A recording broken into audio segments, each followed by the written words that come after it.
ভেতর কার ছবি আঁকা, তোর মনের ভেতর কার জন্য এত ভালোবাসা। প্রতিদিন নতুন নতুন ভিডিও পেতে চ্যানেলটি সাবস্ক্রাইব করে পাশে থাকা বেল আইকনে টাচ করে অল অপশন সিলেক্ট করে দেবেন, যাতে করে এই চ্যানেলে ভিডিও আপলোড দেওয়ার সাথে সাথে আপনারা নোটিফিকেশন পেয়ে যান। স্বপ্ন আমিও দেখি যে আমার কোনো এক ভিডিওতে 1 মিলিয়ন ভিউ হবে। এই আশায় আজও ভিডিও আপলোড দেওয়া বন্ধ করি নাই। সো গাইস, এরকম হোয়াটসঅ্যাপ স্ট্যাটাস ভিডিও এডিট করতে আপনাদের কাইনমাস্টার অ্যাপ্লিকেশনটি প্রয়োজন হবে। সো আপনারা কাইনমাস্টার অ্যাপ্লিকেশনটি ওপেন করে এখানে ক্রিয়েট নাও ক্লিক করে দেবেন।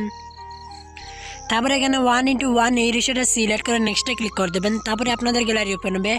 সো এখান থেকে আপনারা আপনাদের গ্যালারি থেকে যে ফটোটা দিয়ে স্ট্যাটাস ভিডিও তৈরি করতে চান সেই ফটোটা এখানে সিলেক্ট করে দেবেন। সো আমি এখান থেকে এই ফটোটা এখানে সিলেক্ট করে দিলাম।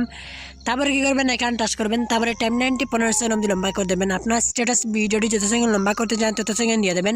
সো এখানে 15 সেকেন্ড অবধি দিয়ে দিলাম। তারপরে প্রথমে চলে আসবেন, তারপরে টিক করবেন। তারপরে আপনারা কী করবেন, ভিডিওটি লেয়ারে ক্লিক করবেন। তারপরে এখানে পেন অ্যান্ড জুমে চলে আসবেন। তারপরে এটাকে জুম করে নেবেন। সো ব্ল্যাক সাইডটুকু আপনারা রিমুভ করে দেবেন। তারপরে কী করবেন, এখান থেকে ব্যাক করবেন। তারপরে টিক করবেন। তারপরে কী করবেন, লেয়ারে ক্লিক করে এখানে মিডিয়াতে ক্লিক করে দেবেন। তারপরে এখান থেকে আপনারা একটি শ্যাডো পিএনজি সিলেক্ট করে নেবেন। সো এই শ্যাডো পিএনজিটি এখানে সিলেক্ট করে দেবেন। তারপরে কী করবেন, এটাকে একটু বড় করে এখানে নিচে বসিয়ে দেবেন। সো এখানে একটু নিচে বসিয়ে দেবেন। তারপরে টাইমলাইনটি 15 সেকেন্ড অবধি লম্বা করে দেবেন। সো তারপরে আপনারা ভিডিও টেমপ্লেটটি লেয়ারে ক্লিক করবেন। তারপরে এখানে পেন অ্যান্ড জুমে চলে আসবেন। তারপরে এটাকে ডবল লাইনে ক্লিক করে দেবেন। তারপরে এখান থেকে ব্যাক করবেন। তারপরে টিক করবেন। তারপরে কী করবেন, লেয়ারে ক্লিক করে এখানে মিডিয়াতে ক্লিক করে দেবেন। তারপরে আপনারা একটি ভিডিও টেমপ্লেট সিলেক্ট করে নেবেন। সো এই ভিডিও টেমপ্লেটটি লিঙ্ক ভিডিও ডিসক্রিপশনে আপনারা পেয়ে যাবেন। সো এখানে ভিডিও টেমপ্লেটটি এখানে সিলেক্ট করে নেবেন। তারপরে কী করবেন, এখানে টাচ করবেন। তারপরে এটাকে ফিট টু ফুল স্ক্রিন করে নেবেন। তারপরে এখান থেকে ব্যাক করবেন। তারপরে এখান থেকে একটু স্ক্রল করে নিচে চলে আসবেন।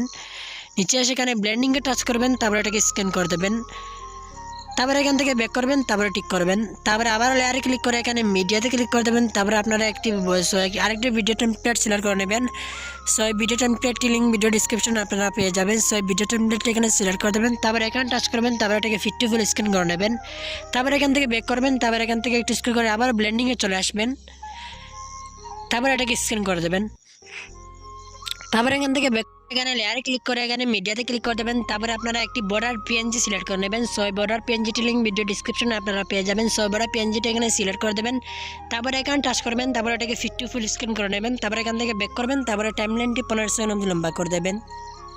সো তারপরে প্রথমে চলে আসবেন। তারপরে টিক করবেন। তারপরে আবারও লেয়ারে ক্লিক করে এখানে মিডিয়াতে ক্লিক করে দেবেন। তারপরে আপনারা যে একটি লিরিক্স ভিডিও করে নেবেন। সো ব্ল্যাক স্ক্রিন লিরিক্স ভিডিওটির লিঙ্ক ভিডিও ডিসক্রিপশনে আপনারা পেয়ে যাবেন। সো এখান থেকে ব্ল্যাক স্ক্রিন লিরিক্স ভিডিওটা এখানে অ্যাড করে দেবেন। তারপরে ওকে করবেন। তারপরে কী করবেন, এটাকে একটু ছোটো করে এখানে নিচে বসিয়ে দেবেন। তারপরে এখান থেকে একটু স্ক্রল করে আবারও ব্লেন্ডিংয়ে চলে আসবেন। তারপরে এটাকে স্ক্যান করে দেবেন। সো তারপরে এখান থেকে টিক করবেন। সো অলরেডি আমাদের স্ট্যাটাস ভিডিও এডিট কমপ্লিট। এখন আপনাদেরকে একটু প্লে করে দেখে দিই কেমন হলো। তোর মনের ভেতর কার ছবি আঁকা, তোর মনের ভেতর কার জন্য এত ভালোবাসা। গ্যালারিতে সেভ করার জন্য এখানে টাচ করবেন। তারপরে এখানে সেভ অপশনে ক্লিক করলে আপনাদের গ্যালারিতে সেভ হয়ে যাবে।